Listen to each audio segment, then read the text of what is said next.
Okay.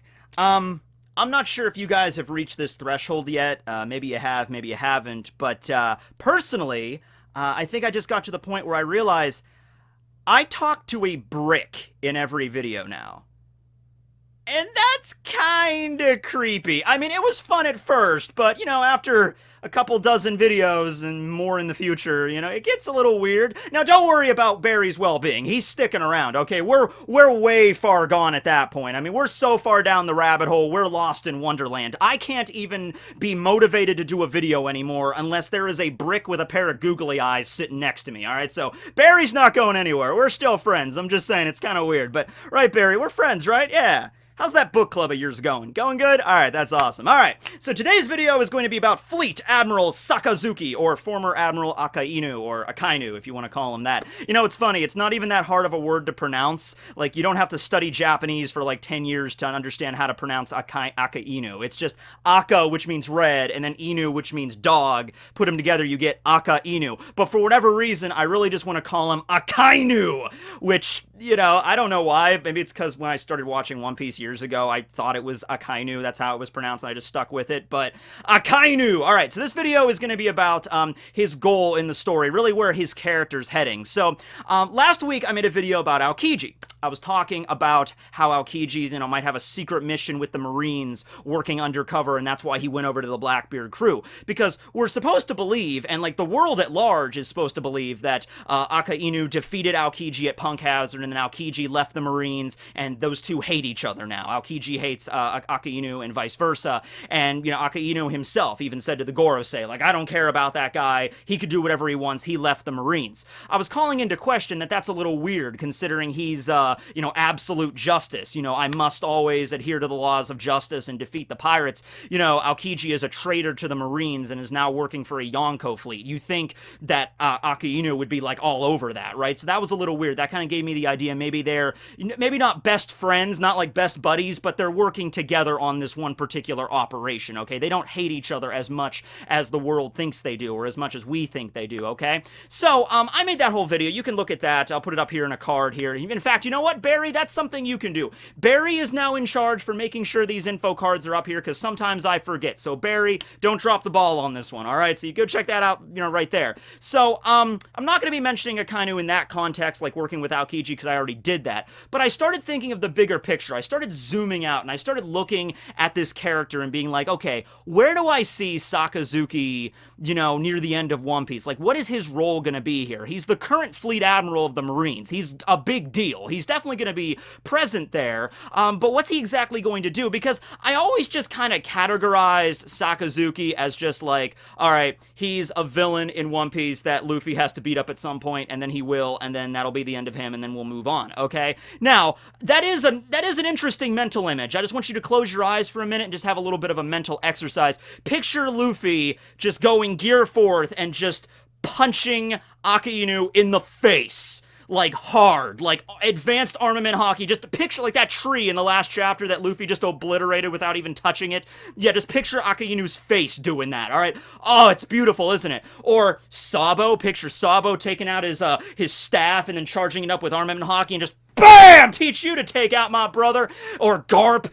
Garp, just picture Garp just appearing behind Sakazuki and just cracking his knuckles and just hockeying up and just turning Akainu's body into like an accordion, like a Looney Tunes cartoon. That's fun imagery, considering he's the one that, killed Ace and everything. We want to kind of see him get comeuppance for that. We want to see Luffy or Sabo or Garp. I mean, any of those people would work, to lay the beat down on Sakazuki. But is he a villain? Well, like, from the perspective of the pirates of the world, from the perspective of, like, Luffy and the others, considering he killed his brother and everything, yeah, he's a villain. He's like, he's not a good guy. I'm going to beat him, alright? But when it comes to, like, the actual character, is he an evil guy? Of course not. He's a Marine. He takes justice a little bit too far, but he's not evil, alright?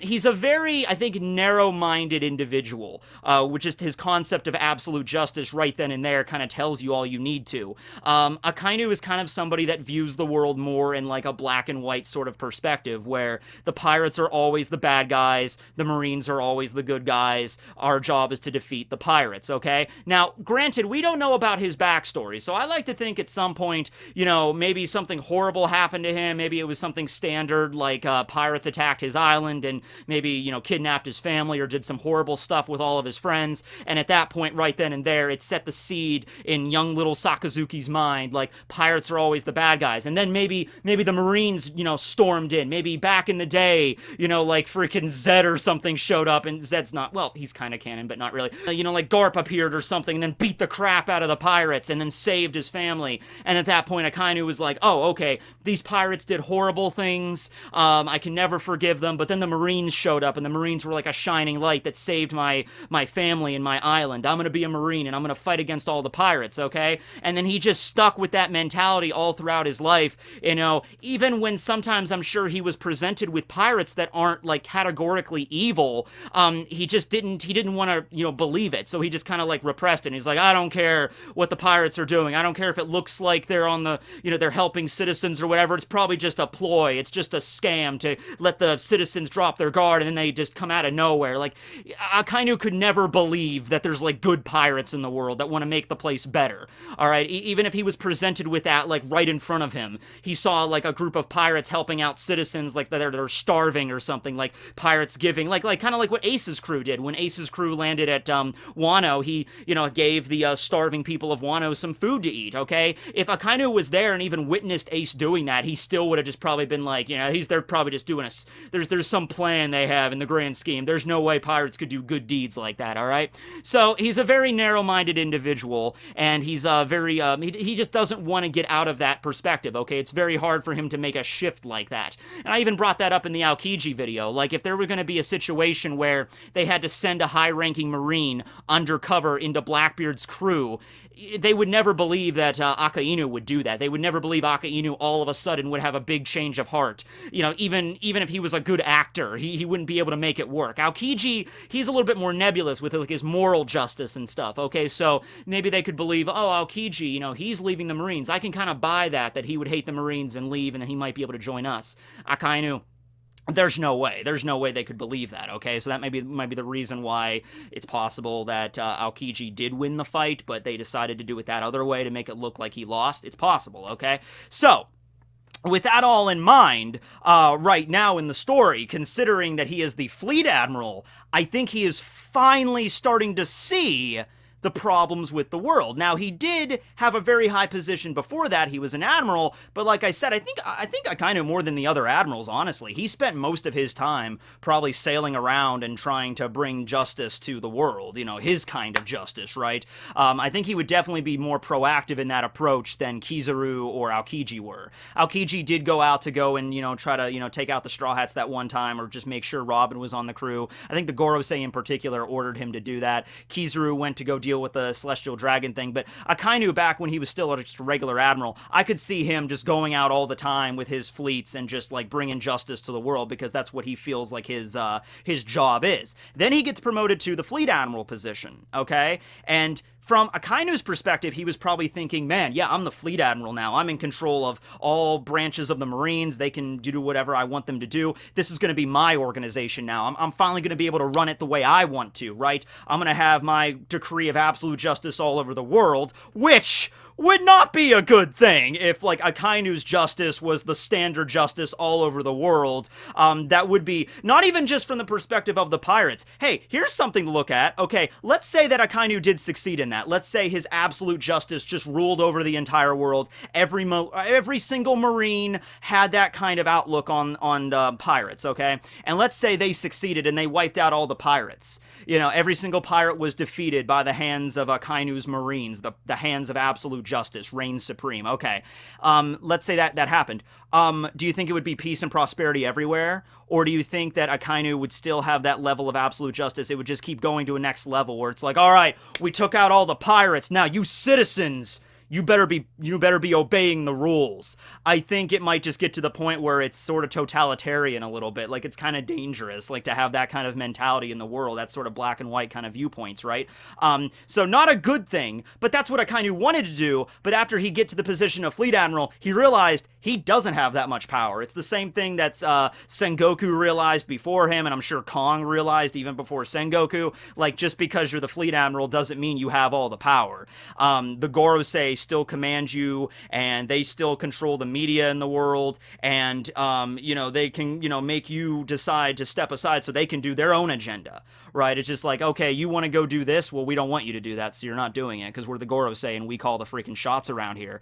Akainu got really enraged at the Gorosei for this reason. We've even seen them arguing back and forth multiple times, okay? But that's actually kind of a good thing, because I think now Akainu is starting to see the situation at hand here. Now, well, it's a good thing, and it can also be a bad thing. Good thing, best case scenario, Akainu starts to realize world government is severely, severely corrupted, okay? And we need to do something about that if this world needs to improve in any way. Sakazuki kind of realizes, holy crap, it's the Gorosei. They're the ones that have been kind of screwing up the world for their own agenda. He might have that epiphany, and then might actually, butt heads with them to the point of trying to get them out of power. Okay, that's the best case scenario, okay? Worst case scenario, well, I guess the worst case in any scenario is you die. I mean, the worst case scenario is Sakazuki tries to pull something and then the Gorosei just obliterate him, or Im-sama shows up and uses some kind of magic powers that we never knew he had to just disintegrate like Thanos' freaking Sakazuki. I guess that's the worst case scenario. You gotta be careful how you say that. It's just like if you're, it's like if you're going to a job interview and you're like, okay, best case scenario, I walk in and I wow them with my charisma and I get hired on the spot. Worst case scenario is they say no. No, I think the worst case scenario is you hit a truck on the way there and die. That's always the worst case scenario. But okay, no, maybe not the worst scenario, but let's say a scenario where he succeeds in taking out the Gorosei, but then he enacts now he really is the one that he calls all the shots and enacts his absolute justice. Like, he didn't learn anything really from the Gorosei or the world government being corrupted and, absolute power corrupts absolutely. Like, he didn't learn anything about that. He's just like, man, the Gorosei, man, they're telling me what to do and I don't like that. I'm gonna get rid of them. Okay, I got rid of them. Now I get to control everybody and tell them what to do. Yeah! Akainu, absolute justice. A big banner unfurls behind him. Absolute justice for all. So that I guess that wouldn't be a good scenario where he tries to take them out, but only for his own agenda. So it can be the Akainu Marines from now on, and no one can tell him what to do about it, right? So I really want Akainu, honestly. I don't want him to have like a shoehorned in redemption moment. I don't want him to have anything cheesy like that where Akainu realizes that's like, man, the world's really messed up, and it's not even the Marines, fault. It's not the pirates either. It's the freaking world government. They're the one controlling everybody. I'm a good guy now. I'm sorry, Luffy, for killing your brother. I'm sorry, Garp, for killing your grandson. Like, no. We're not talking about that. I'm simply saying that he might realize what's going on, and he might rally the Marines together, and they might listen to him, and they would, deal with the world government directly. All right, now, what might happen after that is a different story altogether, because I still think he needs to have, like, a serious fight by the end of the story. I mean, that's pretty much obvious, at least to me it is. I would feel kind of disappointed if we go throughout the rest of the story and Akainu never got into a serious brawl with, like, Luffy or Sabo or Garp. I really want it to be one of those three people. Or, if you want to do a tag team battle between Sabo, Luffy, and then going up against Akainu, I'd be fine with that too. I really want that to happen, right? But I don't necessarily want him to die or anything like that. I don't want his life to just be ended immediately. Kind of like with Blackbeard. Like, Blackbeard, honestly, looking at all the stuff he has planned and his goals in mind, like, I don't think it's safe just to leave Blackbeard alive. Like, I don't think it's safe to just beat him down and then throw him into level 6 like they did with Dofi or Crocodile. I think in order to make sure Blackbeard's reign of terror just ends and it never starts back up again, you gotta kill him. Right, he has to die, kind of, sort of deal. Like, that's the situation with Teach. But with Sakazuki, I don't want that. I don't want him to die. I kind of just want him to be like, all right, my absolute justice decree, it might have been going a little bit too far. It might have been kind of narrow-viewed, kind of short-sighted in the long term. It might not be the best way to run the world. It might not be the best way to deal with, like, punishment and stuff. It should be more of just like, hey, not every pirate crew is evil, okay? Or maybe not even every pirate crew. I'm sure Akainu views the Revolutionary Army the same way as he does pirates. You know, they're jeopardizing the peace in the world. They're trying to go up against the status quo and everything. So, and also, I want to just point out, like, he's not an idiot. All right, he's not just like this, absolute justice is good. Need absolute justice all time. Yes. I Akainu, I have magma fist. You know, he's not an idiot. I just think that in his day as admiral, or even before that, when he was rising up through the Marines, he might have dealt with some of the worst possible, like, chaotic, evil kind of pirates in his entire career. I mean, like I said, he might have had a really messed up backstory with pirates at one point, and I'm sure going through the Marines, he might have dealt with some of the worst of the worst of the worst. And he just reached a point where he's just like, pirates are pirates. Screw it. I don't have time for this sympathy. I don't have time for looking at a case-by-case basis. I don't have time for any of this. You know, I've seen so many messed up things in my 50-something years of life. I've seen so many things while I've been a Marine. I've seen pirates do things with citizens, like peace-loving citizens that are just so messed up. I could just never forgive them, period. I think it's just easier for me to wipe them all out. Oh, man, do you think that's what it is? Do you think it's sort of like a coping mechanism?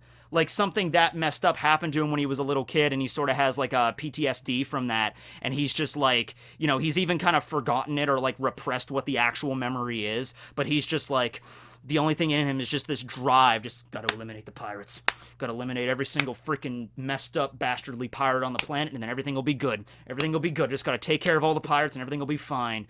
And he's been on this path for so long, he doesn't even question it anymore. He never even stops to think about it. Like, did you see how quick he was to make that decision to obliterate that passenger ship, that evacuation ship from Ohara? It wasn't even a choice with him. It wasn't even something he stopped to consider. It was just like kind of like a computer sort of deal, like a very robotic, just kind of, they're evacuating the island of Ohara, sir. We're going to attack the island and destroy it with the scholars still on the island. Akainu's just like, what if some of those scholars escaped on the evacuation ship? It's like, oh, well, we're going to have to make sure that didn't happen. I mean, no, obliterate it. Blast it out of the water. You know somebody spoke up about that. Somebody was at least questioned his authority. Like, are you sure, sir? There are, like, innocent, like, even if there is a scholar that escaped aboard that ship, even if that's a thing, there are, like, children on board, sir, and, like, elderly people and people that are just innocent civilians and all this. Doesn't care. Can't risk it. Can't risk a single one of those damn scholars trying to learn about the world going up against the freaking world government. They've committed a crime. The Goros say they all need to get eliminated. I'm just here to make sure that's the case. Do it. Blast them out of the water. And he was the vice admiral at that point, so they had to go along with it, and then they did. And if they didn't do it, if his crew decided to go against him, Akainu probably had no compunctions against, okay, you're all traitors. I'm just going to wipe you all out and then fire the cannons myself. That's the kind of, he made that decision with absolutely, like, no remorse at all. So I really think it might be honestly something like that now. Some sort of just like, you know, PTSD coming up, or just like, I don't even care why anymore. I don't care about the why. I just want it done. All right. And that actually, if that is the case, that would actually lend to a really interesting moment with him, like later on in the story, where maybe he's fighting against somebody, like he's fighting against the revolutionaries, or he's fighting against other pirates, or even if Garp has had enough of his crap and he decided to go up against Garp or something, and they had a moment where they're just like, you know, maybe Garp or whoever they're fighting, let's say he's fighting Dragon or somebody, and Dragon's just like, why are you doing this? What happened to you to make you like this freaking, you don't want to look at the world in the bigger picture here. Dragon more than anybody could tell Akainu. He could be like, dude, I could tell you things that the world government has done that will make you sick to your stomach. And Akainu's like, just shut up, you lying, dirty revolutionary, boom. And he's like, no, seriously, dude, you know, you're a fleet admiral. You're right up next to them. You understand how messed up the system is. Okay, I know you've noticed things and you just don't want to realize it. You just don't want to realize how messed up the system is, because it'll just, like, your entire view of the world will crumble apart if you do. But seriously, you need to listen to me. Akainu's like, no, you're lying, you know. Well, I mean, like, there was that one, well, no, screw it. And, you know, like, it could be a very emotional fight, is what I'm saying. It might end with him actually realizing what he's done is wrong, or it might end with whoever he's fighting just pounding him into the ground, like Dragon or Garp or anybody's like, fine, whatever, you're never going to change. Boom! And then just knock him to the ground, knock his ass out, and then just move on from there, right? And then at the end of the story, maybe we could have some kind of wrap-up with maybe Aokiji talking to Akainu, like, they're sitting down, they're comrades in arms, and they're just kind of having a heart-to-heart. Akainu's all bandaged up, and he's trying to recover. Honestly, actually, you know, more so than Garp, more so than Dragon. Those fights would be cool. You know, picture that, Dragon versus Akainu. But more than anything, I would like to maybe see Aokiji and Akainu going at it again. Actually getting to see the fight this time. And Aokiji mentioning all this stuff to him. I'm sure this stuff is maybe even came up during their first fight. Aokiji bringing up, you know, his viewpoints on the world and everything and how they're kind of skewed in the wrong direction. You know, like I said, not an evil character, but just like you would be so much more effective if you could just open your eyes a little bit to the rest of the world, the bigger picture here. And I'm sure they already had this conversation, but yeah, I'm picturing this like heart-to-heart kind of talk between Sakazuki and Kuzan, where they're just sitting there, and he tells them, he's just like, maybe, do you see the world a little differently now, maybe? And Sakazuki's, maybe that's when we find out his backstory and stuff. He's like, well, I think I remembered something, you know, back when I was a kid or whatever. And then maybe they had a moment where it's like he can improve, he can be better. But then again, you know, his personality, I would really, I don't want him to be turned into like a softie. I don't want him to just go all of a sudden be a nice guy after getting hit and knocked out and, well, let me think about the stuff I've done. Man, I'm kind of a douche. All right, yeah, I won't be that anymore. I don't want that. Or maybe like quiet dignity kind of moment where he steps down from Fleet Admiral. Maybe like a moment where he realizes, like, you know what? You can have it. And he just like passes it over. He takes off his coat and just gives it to Kuzan. He's like, you know what? You want it.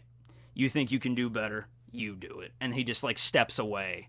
You know, still maybe part of the Marines, but you know, just like maybe he's starting to improve his life a little bit. You know, maybe. All right.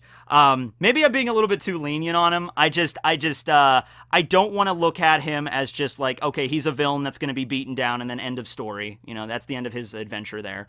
And I also don't want him to view as like the perfect 180, like, I'm a good guy now. I'm going to help you guys out and defeat Blackbeard. He might very well help defeat Blackbeard, but not like, hey, okay, Straw Hat, let's team up here. That's just silly. That's just ridiculous, you know, for that to happen.